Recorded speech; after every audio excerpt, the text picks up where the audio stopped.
Hello दोस्तों, नमस्कार। दिन भर की बड़ी खबर बिना देरी के बताएंगे। जहां सबसे पहले बताएंगे मालदीव से सबसे बड़ी खबर, जहां मालदीव के लोगों ने ही खोलकर रख दी मुइज़ू और चीन की सबसे बड़ी प्लानिंग की सबसे बड़ी पोल। जी हां, बताएंगे मुइज़ू के चीन का गुलाम बनने की ये है सबसे बड़ी कीमत। आखिर भारत से बैर क्यों ना करे मुइज़ू, तो वही आपको बताएंगे। जहां पर जयशंकर जी की पाकिस्तान को दो टुक कहा, भारत से अलग नहीं है पीओके, उस पार से गलत हरकत हुई तो करारा जवाब मिलेगा। साथ ही ईरान में जैश अल अदल का सबसे बड़ा आतंकी हमला, चाबहार समेत 3 जगहों को बनाया निशाना। अब पाकिस्तान का क्या होगा, साथ ही बताएंगे। जहां पर इस कांग्रेसी नेता ने कहा चीन के भारतीय सीमा में घुसने के समय सो रहे थे प्रधानमंत्री। बताएंगे किसने ये ऐसा कहते हुए कटाक्ष किया पीएम मोदी जी पर। साथ ही अचानक से सोने के दाम बढ़ गए। जी हाँ, इस प्राइस पर जा पहुंचा सोना चांदी को लेकर भी बड़ी खबर, सारी जानकारियां बताएंगे। बस आप वीडियो के अंत तक बने रहेगा। और खबरों में आगे बढ़ने से पहले देश भारत का, भारतीय सेना का, भारत के संप्रभुता अखंडता का दिल से समर्थन करते हैं तो वीडियो को लाइक करके, चैनल को सब्सक्राइब करके, बेल आइकन दबा के कमेंट में जय हिंद अवश्य कह दीजिएगा। तो चलते हैं पहली और सबसे बड़ी खबर की तरफ, जहां मुइज़ू के चीन का गुलाम बनने की यह है असली कीमत। पानी का भी इंतजाम कर रहा है ड्रैगन, मालदीव के लोगों ने ही खोल कर रख दी मुइज़ू और चीन की पोल। बता दें, यह खबर ऐसी खबर है जो आपके आंख और कान दोनों को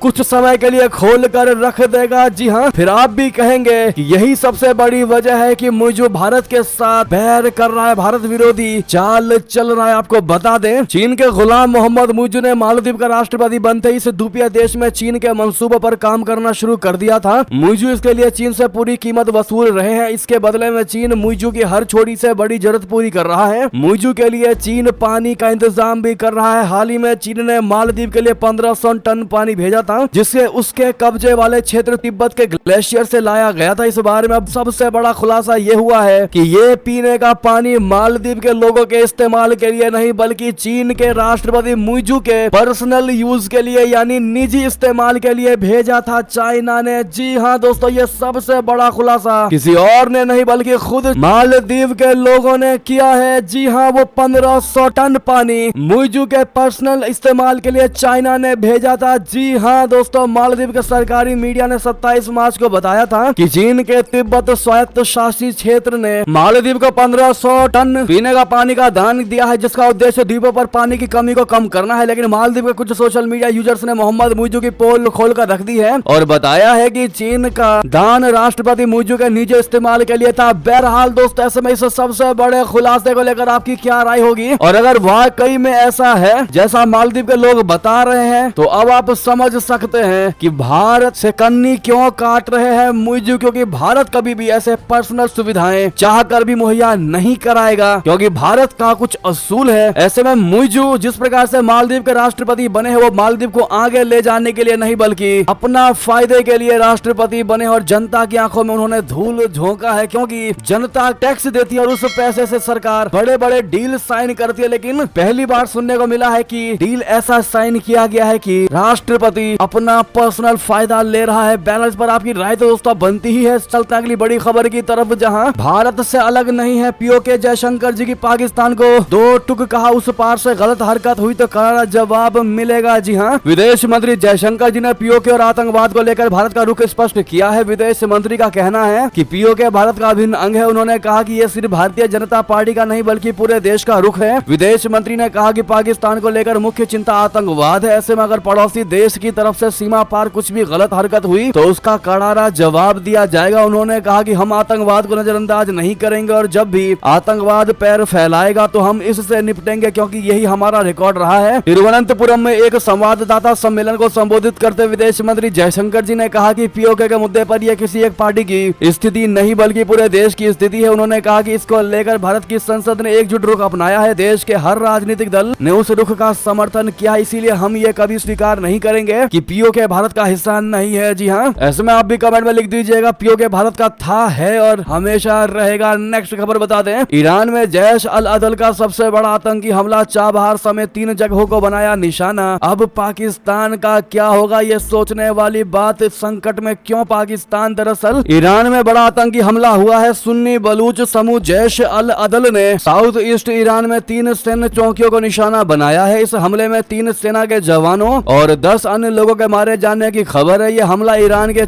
चाबहार, रश्क और सरबाज में हुए हैं। गुरुवार की सुबह ईरान के आंतरिक मामलों के उप मंत्री माजिद मिरहमादी ने मीडिया को बताया कि ईरान के चाबहार में कानून प्रवर्तन मुख्यालय और रश्क में रिवॉल्यूशनरी गार्ड्स यानी IRGC के बेस को निशाना बनाया गया। ये दोनों स्थान सिस्तान और बलूचिस्तान प्रांत में है। बता दें मिरहमादी ने बताया कि इस आतंकी हमले में 2 IRGC सदस्यों और एक कानून प्रवर्तन एजेंट सहित 3 सुरक्षा बल मारे गए। इस बीच ईरान की सरकारी मीडिया ने बताया कि चाबहार में एक पुलिस थाने पर हमला हुआ। इस घटना में आतंकियों ने deputy chief officer Abbas Mir की हत्या कर दी। जैश अल अदल ने पिछले कुछ वर्षों में ईरान में कई बार हमले किए हैं। सुन्नी आतंकी ज्यादातर IRGC के ठिकानों का निशाना बनाते हैं। कई बार बमबारी की गई है और सुरक्षा बलों के अपहरण की भी खबरें आ चुकी हैं। ऐसे में जैश अल अदल के हमलों से तंग आकर जनवरी महीने में ईरान ने इनके ठिकानों पर मिसाइली हमले किए थे। इस हमले के बाद ईरान और पाकिस्तान के बीच तनाव बढ़ गया था। वहीं अब एक्सपर्ट्स का मानना है कि ईरान एक बार फिर पाकिस्तान पर तगड़ा हमला कर सकता है, जिसके बाद खौफ में दिखाई दे रहा है पाकिस्तान और इसी वजह से हालत खराब हो चुकी है। सोच सोच कर पाकिस्तान की और संकट में दिखाई दे रहा है। अगली खबर बता दें, नेपाल भारत जल्द से जल्द लागू करें EPG रिपोर्ट। माओवादी नेता भूसाल का सबसे बड़ा बयान। दरअसल नेपाल और भारत को दोनों पक्षों के प्रतिष्ठित व्यक्तियों के समूह यानी EPG द्वारा संयुक्त रूप से तैयार की गई रिपोर्ट को लागू करना चाहिए। सत्तारूढ़ पार्टी के एक वरिष्ठ नेता ने बुधवार को यह जानकारी दी। सत्तारूढ़ CPN माओवादी सेंटर की उपाध्यक्ष पंफा भूसाल ने कहा क्योंकि EPG रिपोर्ट में नेपाल और भारत के बीच खुली सीमा को विनियमित करने की आवश्यकता पर जोर दिया गया है, इसीलिए इसे लागू करना जरूरी हो गया है। ललितपुर जिले में संप्रभुता सीमा और जल नामक एक कार्यक्रम को संबोधित करते हुए पूर्व जल संसाधन मंत्री ने कहा कि नेपाल और भारत के लिए रिपोर्ट प्राप्त करना आवश्यक है क्योंकि ये दोनों पक्षों के वरिष्ठ विशेषज्ञों द्वारा तैयार की गई है। साथ ही साथ मल्लिकार्जुन खड़गे का प्रधानमंत्री मोदी जी पर बहुत बड़ा आरोप। कहा चीन के भारतीय सीमा में घुसने के समय सो रहे थे प्रधानमंत्री मोदी जी। जी हाँ, कांग्रेस अध्यक्ष मल्लिकार्जुन खड़गे ने बृहस्पतिवार को बौखलाते हुए प्रधानमंत्री नरेंद्र मोदी जी पर आरोप लगाया कि वो चीन के भारतीय इलाके में घुसने के समय नींद की गोली खाकर सो रहे थे। इसके साथ ही कांग्रेसी नेता ने कहा कि मोदी देश के बारे में नहीं सोचते बल्कि गांधी परिवार को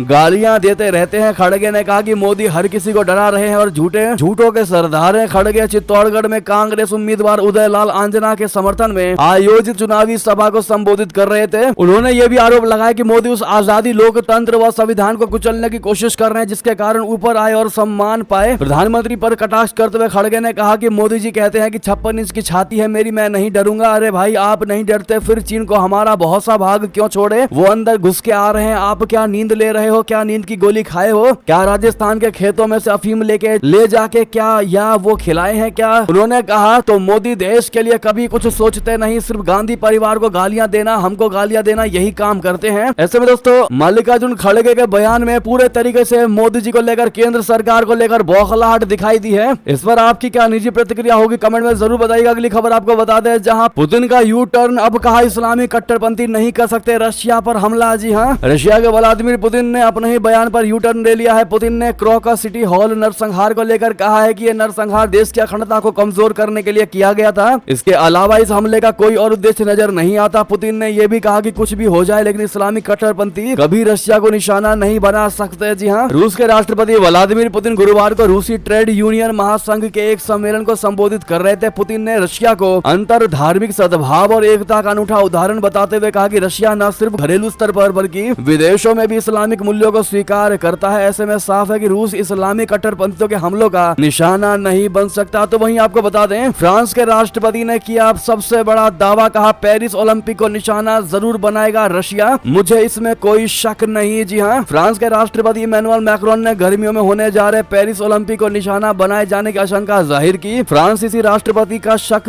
रशिया के ऊपर है। गुरुवार को एक सवाल के जवाब में मैक्रोन ने कहा कि उन्हें इस बात में कोई संदेह नहीं है कि रूस इस गर्मी में पेरिस ओलंपिक को दुर्भावनापूर्ण तरीके से निशाना बनाएगा। मैक्रोन ने पेरिस में एक ओलंपिक सेंटर से उद्घाटन के मौके पर यह बात कही। मैक्रोन ने पहली बार एक कदम एकदम साफ तौर पर स्वीकार किया है कि देश में खेलों की सुरक्षा या उनके सुचारू संचालन पर विदेशी खतरा मंडरा रहा है। दोस्तों, पेरिस ओलंपिक ऐसे समय होने जा रहा है जब यूक्रेन में रशिया का युद्ध और गाजा में हमास और इजराइल के बीच जंग जारी है। तो वही नेक्स्ट खबर बता दे, वर्ल्ड बैंक की सबसे बड़ी पाकिस्तान को चेतावनी, पाकिस्तान में गरीबी तोड़ेगा रिकॉर्ड, 1 करोड़ और लोग होंगे प्रभावित। बता दें, कंगाली से जूझ रहे पाकिस्तान की खस्ता हालत नई शहबाज शरीफ सरकार के लिए बड़ी सरदर्द बन सकती है। पाकिस्तान को लेकर विश्व बैंक की रिपोर्ट में चेतावनी दी गई है कि देश में गरीबी रिकॉर्ड तोड़ देगी और करीब 1 करोड़ और लोग गरीबी रेखा के नीचे जा सकते हैं। पहले से ही 9.8 करोड़ लोग गरीबी गरीबी रेखा के नीचे है। विश्व बैंक ने बढ़ती महंगाई और बेहद कम आर्थिक विकास दर को कारण बताया है। रिपोर्ट इस ओर इशारा करती है कि पाकिस्तान अपने लगभग सभी लक्ष्य को प्राप्त करने में असफल रहा है। तो वहीं बता दें, ईरान की धमकी के बाद इजराइल में सैनिकों की छुट्टी हुई कैंसिल। IDF ने कहा फाइटर जेट रखो तैयार। क्या मध्य पूर्व में बड़ी जंग की है तैयारी? दरअसल सीरिया में ईरानी वाणिज्य दूतावास पर हमले में ईरान के टॉप जनरल की मौत के बाद मध्य पूर्व बड़े तनाव से गुजर रहा है। ईरान के जवाबी हमले की धमकी के बाद इजरायली रक्षा बल यानी IDF ने गुरुवार को सभी लड़ाकू सैनिकों की छुट्टी पर रोक लगा दी है। इजरायली सेना ने अपनी घोषणा में कहा है कि स्थिति जन्य आकलन के अनुसार यह निर्णय लिया गया है कि सभी IDF लड़ाकू इकाइयों के लिए छुट्टी टेम्परेरी रूप से रोक दी जाएगी। टाइम्स ऑफ इजराइल के अनुसार बयान में आगे कहा गया है कि IDF युद्ध में है और आवश्यकता अनुसार बलों की तैनाती के मुद्दे की लगातार समीक्षा की जा रही है। अगली खबर बता दें, कच्चा तीवू मसला 50 साल पहले हल हो चुका है। बवाल के बीच पहली बार श्रीलंका का बयान आया है। बताया भारत में अब क्यों बना है यह मुद्दा। दरअसल कच्चा तीवू द्वीप को लेकर RTI में आई एक जानकारी के बाद भारत की राजनीति में घमासान मचा हुआ है। भारत के प्रधानमंत्री नरेंद्र मोदी ने कच्चा तीवू द्वीप श्रीलंका को सौंप दिए जाने को लेकर कांग्रेस की पूर्व सरकारों को घेरा और कहा कि देश की सुरक्षा को लेकर कांग्रेस पर भरोसा नहीं किया जा सकता। इसके बदले में कांग्रेस ने सत्ताधारी बीजेपी पर हमला बोला और कहा कि वो इस मुद्दे को तोड़ मरोड़ कर पेश कर रही है। अब द्वीप पर मचे सियासी दंगल पर श्रीलंका ने पहली बार प्रतिक्रिया दी, रिएक्शन दिया। श्रीलंका के विदेश मंत्री अली साबरी ने कहा कि भारत से ये मसला 50 साल पहले हल हो चुका है। बुधवार को एक सवाल के जवाब में श्रीलंकाई विदेश मंत्री ने कहा कि कच्चा तीवू पर कोई विवाद है ही नहीं। भारत आंतरिक राजनीतिक बहस कर रहे हैं कि कौन जिम्मेदार है। इसके अलावा कोई भी कच्चा तीवू पर दावा करने के बारे में बात नहीं कर रहा है। साबरी ने कहा कि 50 साल पहले कच्चा तीवू के मसले को हल किया जा चुका है और इस पर दोबारा गौर करने की आवश्यकता नहीं। जी हाँ, तो वहीं बता दें, भारतीय सेना को मिली आकाश तीर प्रणाली। जमीन से लेकर हवा तक सीमा की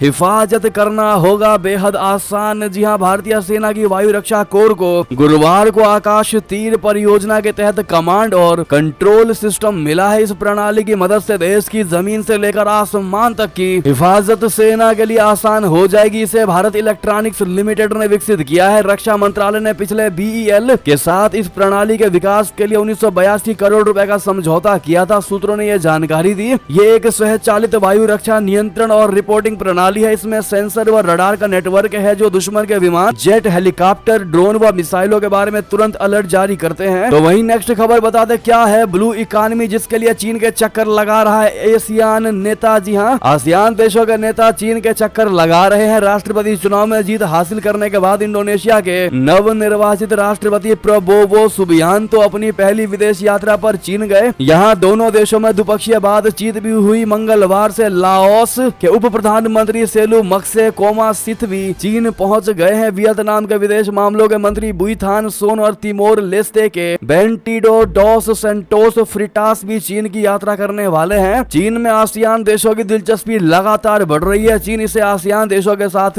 मजबूत हो रहे संबंधों के तौर पर देख रहा है, जबकि जानकार इसकी प्रमुख वजह ब्लू इकोनॉमी को मान रहे हैं। माना यह जा रहा है कि आसियान देशों के लिए चीन ब्लू इकोनॉमी साझेदारी निर्माण और व्यापक रणनीतिक सहयोग के लिए जरूरी अंग बन गया है। इसीलिए आसियान देश लगातार चीन के चक्कर लगा रहे हैं। जी हाँ, ऐसे में आपके मन में सवाल जरूर उठेगा कि क्या है आखिर ये ब्लू इकोनॉमी। दरअसल ब्लू इकोनॉमी यानी नीली अर्थव्यवस्था, इसका अर्थ समुद्री पर्यावरण के दोहन और संरक्षण से है। विभिन्न संगठनों के बीच इनकी व्याख्या अलग अलग हो सकती है, मगर क्षेत्रीय तौर पर देखें तो यह मत्स्य पालन, जलीय खेती के लिए जाना जाता है। लेकिन जब दो देशों या देशों के समूहों के बीच ब्लू इकोनॉमी की बात होती है तो इसे समुद्री परिवहन, समुद्री पर्यटन, समुद्री व्यापार व समुद्र से होने वाली हर आर्थिक गतिविधि से जोड़कर देखा जाता है। समुद्र में खनन और बायो प्रोस्पेक्टिंग भी नीली अर्थव्यवस्था का ही हिस्सा है। ऐसे में हमारे बताने से पहले किन किन को पहले से ही ब्लू इकोनॉमी के बारे में पता था, कमेंट में लिखकर अवश्य बताइएगा। और अगर आप इस एक्सप्लेनेशन में कोई अमेंडमेंट करना चाहें तो वो भी कमेंट में जरूर बताइएगा। अगली खबर बता दे, भारत से रूसी तेल के इंपोर्ट को कम करने के लिए नहीं कहा। जी हाँ, अमेरिका ने दी ये कहते हुए सफाई। अमेरिका ने गुरुवार को कहा कि रूसी तेल के निर्बाध कारोबार की अनुमति देना उसे हमेशा से ही अस्वीकार था और रहेगा। अमेरिका ने कहा कि पश्चिमी देशों की ओर से रूस के पेट्रोलियम उत्पादों की कीमतें तय करने का उद्देश्य मॉस्को को कम दाम पर तेल बेचने के लिए मजबूर करना है। अमेरिकी अधिकारियों ने यह भी कहा कि अमेरिका ने भारत को रूस से आयात किए जाने वाले तेल की मात्रा कम करने के लिए नहीं कहा है। आर्थिक नीति से जुड़े अमेरिका के सहायक विदेश मंत्री एरिक वान नोस्ट्रेंड ने अनंता केंद्र में एक परिचर्चा के दौरान ये बात कही। नोस्ट्रेंड ने कहा कि G7 समूह देशों की ओर से रूसी तेल की कीमतों को तय करने से जहां यूक्रेन में युद्ध की खातिर रशिया को धन जुटा पाना मुश्किल हुआ, वहीं यूरोप स्कोप और उभरते बाजारों में ऊर्जा की आपूर्ति को स्थिर बनाने में भी मदद मिली। साथ ही साथ बता दें, कंधार से क्वेटा तक सब एक पाकिस्तान और अफगान सीमा पर क्यों डटे हैं हजारों पश्तून, बना ली टेंट सिटी। दरअसल पाकिस्तान में लंबे समय से बलूच पश्तून आंदोलन चलते रहे हैं। एक तरफ बलूचिस्तान के लोग अपनी अलग पहचान मानते हैं, तो वहीं पश्तूनों का कहना है कि पाकिस्तान की उम्र 75 साल है, इस्लाम की उम्र 1400 साल है, लेकिन पश्तूनों की पहचान कम से कम 5000 साल पुरानी है। यही वजह है कि पाकिस्तान और अफगानिस्तान को जोड़ने वाले चमन बॉर्डर पर बीते 6 महीनों से हजारों पश्तून डेरा डाले हुए हैं। इन लोगों ने टेंट सिटी ही यहाँ बना ली है, दिन भर यहीं खाते पीते हैं और आंदोलन जारी रहता है। साथ ही साथ पाकिस्तान का टीटीपी से बात करने से इनकार अफगान तालिबान ने दिया था, आतंकवादियों से बातचीत करने का सुझाव। जी हाँ, पाकिस्तान ने प्रतिबंधित टीटीपी के साथ किसी भी तरह की बातचीत से गुरुवार को इनकार कर दिया। देश ने सभी आतंकवादी संगठनों से लड़ने और उन्हें हराने का संकल्प लिया। विदेश मंत्रालय की प्रवक्ता मुमताज जहरा बलोच साप्ताहिक मीडिया ब्रीफिंग के दौरान पूछे गए एक सवाल का जवाब दे रही थी, जहां उन्होंने कहा कि पाकिस्तान उन सभी आतंकवादी संगठनों के खिलाफ लड़ने के लिए प्रतिबद्ध है जिन्होंने पाकिस्तान और पाकिस्तान चीन दोस्ती के प्रतीक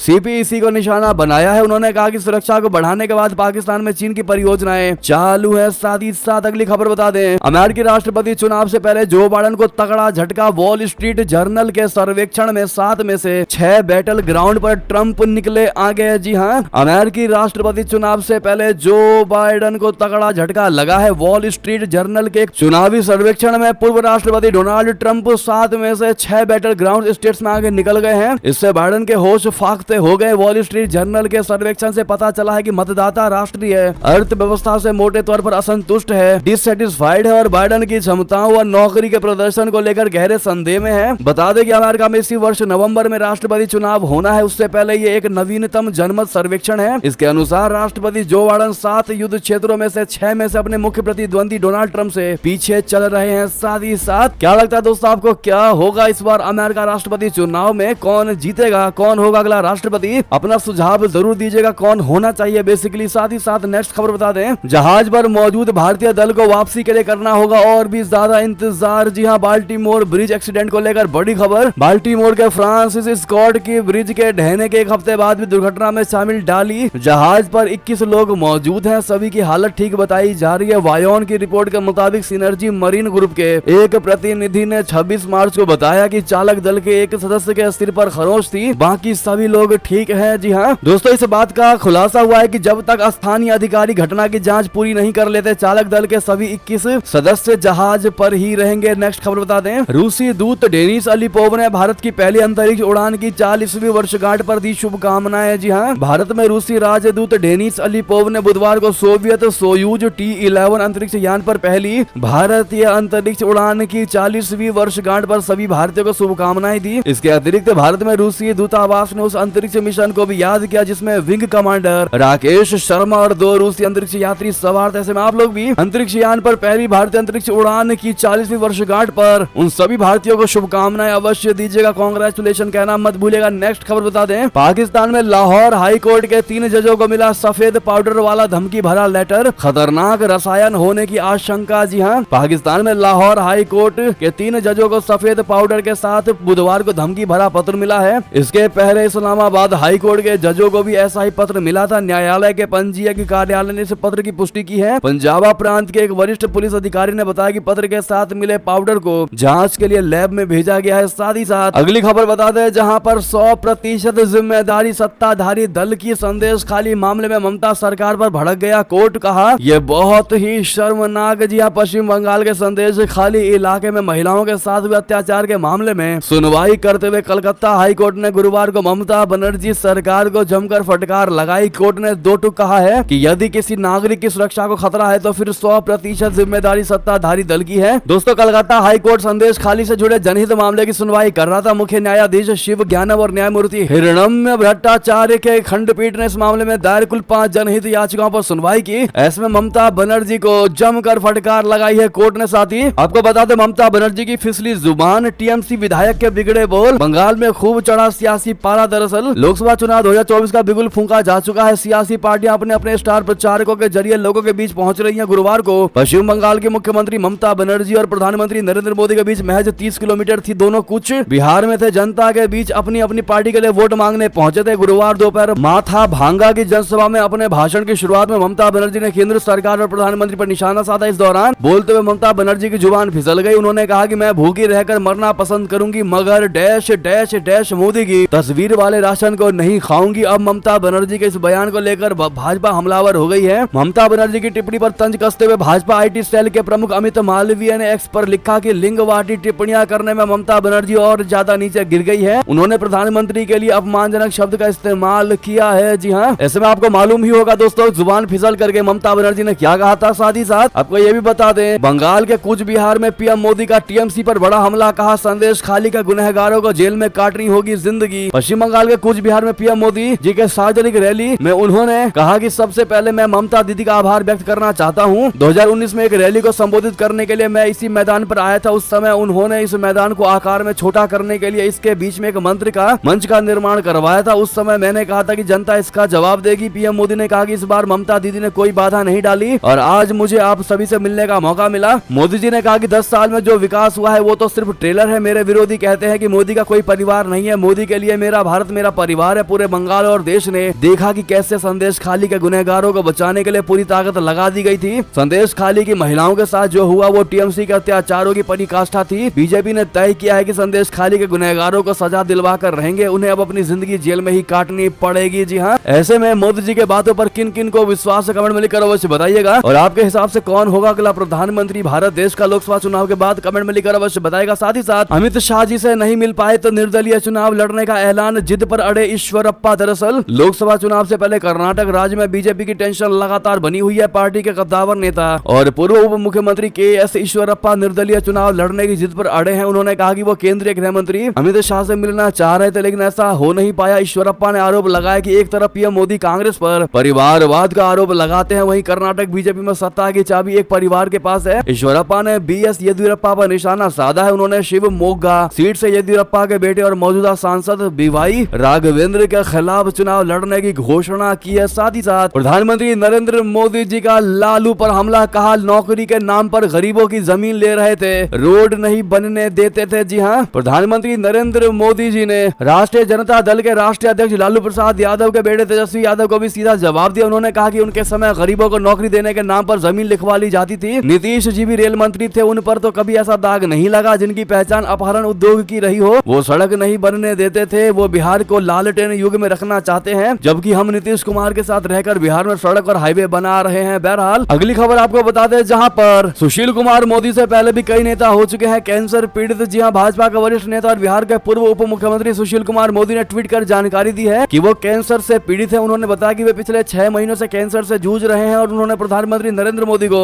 अपनी स्थिति के बारे में बताया। उन्होंने ये भी कहा कि वो आगामी लोकसभा चुनाव में प्रचार नहीं कर पाएंगे। लेकिन सुशील मोदी भारतीय राजनीति में पहले ऐसे बड़े चेहरे नहीं है जो कैंसर से ग्रसित हुए हैं। इनसे पहले भी कई राजनेता कैंसर से ग्रसित हो चुके हैं, जिनमें से किसी का तो इलाज हो गया लेकिन किसी ने इसके कारण अपनी जान गंवा दी। क्या आप जानते हैं उन नेताओं को? दोस्तों कमेंट में लिखकर अवश्य बताएगा। देखते हैं भारतीय जनता को पता है कि नहीं। साथ ही साथ अगली खबर बता दें, बिहार में ओवैसी बैक फुट पर नजर आए। एआईएमआईएम कटिहार और पूर्णिया में कैंडिडेट तक नहीं समर्थन देगी। जी हाँ, असदुद्दीन ओवैसी की पार्टी ऑल इंडिया मजलिस इत्तेहादुल मुस्लिमीन ने दूसरे चरण में सिर्फ किशनगंज लोकसभा क्षेत्र से ही चुनाव लड़ेगी। पार्टी ने पूर्णिया व कटिहार से अपनी दावेदारी वापस ले ली है। गुरुवार को पार्टी के प्रदेश अध्यक्ष अख्तरुल ईमान ने पत्रकारों से बात करते हुए घोषणा की है कि यहाँ वो समान विचारधारा व सांप्रदायिक ताकतों से लड़ने वाले उम्मीदवारों को अपना समर्थन देने पर विचार कर रही है। जी हाँ, साथ ही केंद्रीय कर्मचारियों के 6 भत्ते में हुआ बड़ा बदलाव। सरकार ने जारी किया मेमोरेंडम। दरअसल अगर आप केंद्रीय कर्मचारी या पेंशनर्स हैं तो ये खबर आपके काम की है। दरअसल कार्मिक और प्रशिक्षण विभाग ने 2 अप्रैल 2024 को एक ऑफिशियल मेमोरेंडम यानी ओएम जारी किया है। इसके मुताबिक केंद्र सरकार के कर्मचारियों के लिए 6 तरह के भत्ते में बढ़ोतरी की गई है। बता दें कि सरकार ने जनवरी से जून 2024 तक के लिए केंद्रीय कर्मचारियों के भत्ते को 4% बढ़ाकर 50% कर दिया है। बहरहाल आपको बता दें वो कौन कौन से भत्ते हैं जिसको लेकर सरकार की ओर से मेमोरेंडम जारी किया गया, जहाँ जिनमें से child education allowance, risk allowance और नाइट ड्यूटी अलाउंस शामिल है। साथ ही साथ अंतिम खबर आपको बता दें, जहां पर सोना 70,000 के पार, चांदी में तेजी बरकरार। दरअसल क्या आप भी सोना या चांदी खरीदने की सोच रहे हैं तो जरा